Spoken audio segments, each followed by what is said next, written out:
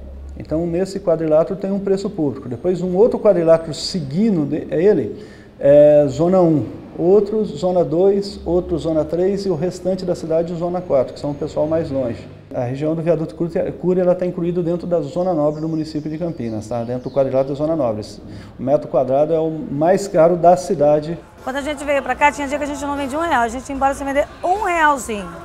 A gente comia banana podre que os verdureiros davam, abacate, que a gente não podia comprar. Aqui, o setor era novo, hoje não, hoje passa a gente sobrevive disso aqui. Não que eu não esteja gostando da área informal, ser camelô, essa coisa toda. Mas o trabalho em si, tá bem, você se tornar um camelô, é um trabalho muito estressante. Você trabalha muito, você não tem feriado, você não tem folga, não tem muito descanso. Sabemos que há um custo. Se trabalha um número muito maior de horas por dia, mas também eu acredito que a sensação de dirigir o seu destino possa equilibrar esse número de horas, essa responsabilidade muito grande pela ação. Na economia informal, você sendo camelô, você não consegue controlar. Um mês você ganha X, outro mês você ganha Y, então você não tem um controle assim dos seus gastos. Se nós fosse poderoso, nós estávamos lá dentro, tipo uma 13 de maio, entendeu não? Nós estamos aqui no nosso cantinho, do lado de cá. No passado, eu tive uma loja muito próxima aos camelôs. Por essa proximidade, eu, pagando os impostos, tentando sobreviver ao lado deles, eu não consegui realmente, eu estava andando para trás, né? Sendo que hoje, com a aquisição dessa loja, que nós estamos num endereço razoável em Campinas, um pouco distante da área dos camelôs, com uma clientela também diferenciada, nós estamos conseguindo nos sobressair, sobreviver. Você pega um DVD, aí chega na sua casa, você se prepara com a sua família para assistir um DVD à noite, põe lá o DVD e não roda. É um pouco constrangedor. Eu não vejo o público da classe A que compre um aparelho de home theater e uma televisão de 42 polegadas de plasma para rodar um DVD pirata. E a classe C, a classe D, generalizando todas as classes, quem visa uma boa qualidade vai à procura disso. Se ele encontra isso no camelô, aí vai de cada um. Aqui entra o rico, entra o pobre, entendeu? Entra a classe média, classe alta, todo mundo entra aqui. Entendeu? E todo mundo gasta com a gente. Se a nossa não tivesse qualidade, a gente não estaria sobrevivendo disso daqui. Eu e mais mil e poucos camelô. A grande vantagem é estar comprando um produto original, né, com certificado, com garantia real, né, nota fiscal. Todos que compram aqui dentro têm garantia, só não tem a devolução do dinheiro, mas a garantia tem, entendeu? É igual aqui, deixou o aparelho, eu consertei, eu tenho que dar a garantia. Porque senão você vai comprar gato por lebre, aí não existe, né? Fala a verdade. Aqui sim, você tem uma garantia de 3 meses você comprando um produto, nós garantimos esse produto para você. Lá já não. Tanto que você comprando no camelô, não sei se vocês já repararam, você tem um carimbo lá 3 dias. Quem vai comprar na loja, vai comprar no shopping, paga uma calça de R$200. Ele aqui no camelô acha essa calça por 50, 60 reais, né? Então se o salário dele é 500 reais, ele vai dar 300 dessa calça para quê? Para ficar só com 200 para comer o mês inteiro? Existiam grupos de pessoas que vinham até a loja, da loja, adquiriam produtos, tá? Adquiriam esses produtos e levariam para eles, no caso, os camelôs, tá? Para que fossem comercializados lá. entendeu? Levariam como levariam? Furtando. Ninguém aqui compra carga roubada, ninguém rouba nada de ninguém. Nós vamos para São Paulo, compramos nossas mercadorias, pagamos e trazemos para cá para vender. É muito pouca gente que está indo no Paraguai, quase que ninguém mais. Se tornou muito risco, nós tivemos muitas prisões, e foi muito complicado, muita perda de mercadoria lá na ponte. Então é Pagé, São Paulo mesmo. Com relação à ilegalidade dos produtos que eles comercializam, alguns são ilegais e outros não. O que é de interesse policial é exatamente aquilo que diz respeito à procedência do produto. Por exemplo, videofonogramas, CDs e DVDs pirateados. Então isso é de interesse policial. Tanto isso é verdade que nós já fizemos, nesses 3 últimos anos, mais ou menos a apreensão de 1 milhão de CDs e DVDs pirateados e 4 milhões de unidades de cigarros contrabandeados ou vinculados ao crime de descaminho. Todas as mercadorias que são ilegais, elas são regularmente apreendidas, elabora-se um boletim de ocorrência, quando não um auto de prisão em flagrante. Essas mercadorias são devidamente encaminhadas à perícia para se constatar a sua autenticidade ou não, e depois de constatado que é um produto pirateado, que é um produto ilegal, esses produtos são destruídos por ordem da Justiça e os cigarros permanecem num depósito da Receita Federal no aeroporto até determinação da Justiça para saber o fim dado a esse cigarro. A pena está vinculada ao crime de de violação dos direitos autorais. É pena de reclusão de 1 a 4 anos de reclusão e multa. Os permissionários, eles não têm, ele é permissionário, ele não vai ter a mercadoria dele apreendida. Aí, no caso, ele pagaria multa se estivesse descumprindo algumas coisas que foi autorizado para ele. Ele seria multado. São 4 multas. A primeira é 20% do valor da mensalidade dele. A segunda, ele paga 40% do valor da mensalidade. A terceira, 80% do valor da mensalidade. E a quarta, cancela a matrícula dele. Se o produto for ilegal do ponto de vista criminal, somente a polícia. Nós temos que fazer levantamento dos locais, saber efetivamente quando esses produtos chegam na cidade, consequentemente nas bancas, nos boxes, para que nós possamos agir. Em vez de você ir lá e comprar um produto pirateado, se você for lá e achar por bem em dar voz de prisão e apreender aquilo lá, você pode acionar a autoridade policial, que vão ser tomadas as medidas também como se fosse uma ação policial propriamente dita. Cada casa que o camelô alimenta, ele alimenta 3 ou 4 filhos, entendeu? E esses filhos dele vão vestir, vão comer, né? Vão usar remédio, precisar de remédio, e isso faz com que a economia municipal se cresça também, né? Não é só tirar, a gente também dá. Desse ponto de vista, qualquer medida de geração de trabalho e não de emprego é válida, porque está gerando, de certa forma, renda para um conjunto de pessoas que, se não estivessem inseridas nessas atividades, estariam fazendo o quê? Primeiro, ele teria que se preocupar em regularizar uma situação junto à CETEC, para ser credenciado ou para poder explorar aquele ponto ou aquela atividade. Se ele tem essa autorização, ele não vai correr o risco de ter mercadoria apreendida, salvo se ela for pirata, for roubada, for importação ilegal, aí ele corre esse risco. Se ele for prudente em fazer inscrição no INSS, aí ele passa a ter a Previdência Social. Se ele sofrer um acidente de trabalho, ele tem assistência imediata do INSS. Se ele recolher 1 ano de Previdência, se ele ficar doente, ele passa a ter auxílio-doença. Fora disso, não tendo inscrição na CETEC, não tendo inscrição no INSS, ele está absolutamente descoberto em todos os sentidos, quanto à mercadoria e quanto à sua vida previdenciária.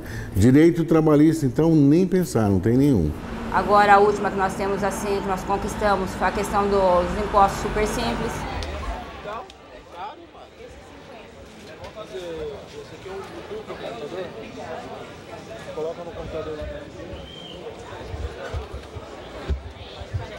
Todos os permissionários da CETEC poderão se cadastrar no Super Simples. Esse cadastro ele está sendo feito pela Secretaria Municipal de Trabalho e Renda. A pessoa tem que ir lá, receber as orientações, preencher um formulário e cadastrar. Eu vejo como uma medida positiva, porque inclusive cobre uma parte dessa desproteção, digamos assim, social, trabalhista e previdenciária uma vez que o microempreendedor individual passa a contribuir, ele passa a estar também vinculado, né, a esse tipo de proteção. Do ponto de vista econômico, eu acho que dá uma maior segurança, né, para este microempreendedor, e do ponto de vista de governo, de Estado, isso permite também melhorar as finanças, digamos assim, para inclusive poder oferecer como retorno, né, programas de qualificação e requalificação, seguro-desemprego no momento em que essa pessoa estiver desempregada. Vai ter acidente de trabalho, vai ter auxílio-doença. Se a mulher engravidar, ela pode ter auxílio-maternidade, tem o salário-família. Se for preso, tem auxílio-reclusão. Isso no campo previdenciário. No campo trabalhista, ele continua por conta e risco próprio. Ganhou, tem dinheiro, não ganhou, não tem dinheiro. Ficou desempregado, não tem mercadoria para vender, não tem o salário-desemprego, por exemplo. Não tem vale-transporte. Quem não tinha direito a nada, de repente ter seus direitos garantidos, é uma grande coisa, né? Se der certo, a gente vai contribuir mais impostos, entendeu? Para as prefeituras, entendeu? Pelo que eu estou vendo aí, eu acho que vai ser 100%. Acredito que o camelô vem para ficar, não sei se com a estrutura de estar na rua, num camelódromo, num centro comercial popular, mas sem dúvida ele vem para ficar, porque ele cumpre esse papel de colocar essa tecnologia disponível a um preço acessível e que muita gente, independentemente do seu padrão de renda, escolhe essa compra porque não quer despender um recurso muito maior para um determinado equipamento, para uma determinada mídia, para um determinado produto que ele sabe que daqui 3, 6 meses já vai estar superado por uma outra geração. Costumo dizer que eu não sou rica, eu só trabalho, mais nada. E vou no Pão de Açúcar, compro queijo cheddar para meus filhos, mousse de chocolate chandelle para eles. Tudo que você imaginar que eles querem comer, eu compro. Porque dividir um pão para 4 é difícil, né? Hoje eu não preciso mais disso. E tenho a oportunidade de ajudar outras pessoas ainda. Não esqueci minhas raízes, não perco a humildade. Se eu perder a humildade, eu perco a identidade. Eu tenho uma vida boa, não passo fome, como do bom e do melhor, pago minhas contas. Tenho amigos que eles trabalham normal e não tem nada. Tipo assim, o cara recebe todo mês uma certa quantia, que aquela quantia não dá para ele realizar nada dos sonhos dele, né? O desespero é tanto que ele pega esse mês e já está devendo para o mês que vem. Então, por isso que aqui no camelô você recebe um pouquinho, tipo, você faz suas vendas, né, recebe um pouquinho a mais, mas esse pouquinho a mais você vai guardando, né? Todos os dias você tem aquele montante e no final do mês é uma quantidade bem maior. Consegui casa, consegui carro, mas tem tudo aqui, tem até internet, antigamente nós não tinha isso. Eu já fui tudo que você imaginar na vida, só me dei bem, me ajeitei como camelô e tenho o maior orgulho de dizer que eu sou camelô. Eu acredito na rapaziada